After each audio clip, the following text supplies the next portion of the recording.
সক্রিয় রয়েছে। এই মুজিববাদ একটি আদর্শ।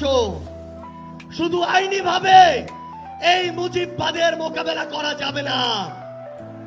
আমাদেরকে অর্থনৈতিক ভাবে, রাজনৈতিক ভাবে, সাংস্কৃতিক ভাবে এই মুজিববাদের কোমর ভেঙে দিতে হবে।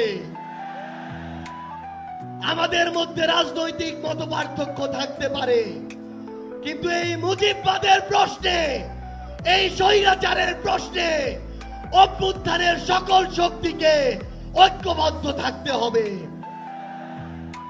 সংগ্রামী সহযোদ্ধারা, এই বাংলাদেশে আবারও নতুন করে মুজিববাদী ভারতপন্থী শক্তিগুলো এখন সক্রিয় হচ্ছে। আমাদের মধ্যে মতপার্থক্য থাকতে পারে, কিন্তু এই বাংলাদেশে বাংলাদেশপন্থী ব্যতীত কোন দেশপন্থী, কোন বাদপন্থী, কোন শক্তির আর জায়গা হবে না। সংগ্রামী সহযোদ্ধারা, এই বাংলাদেশে আর ভারতীয় আধিপত্যবাদের জায়গা হতে দেয়া যাবে না।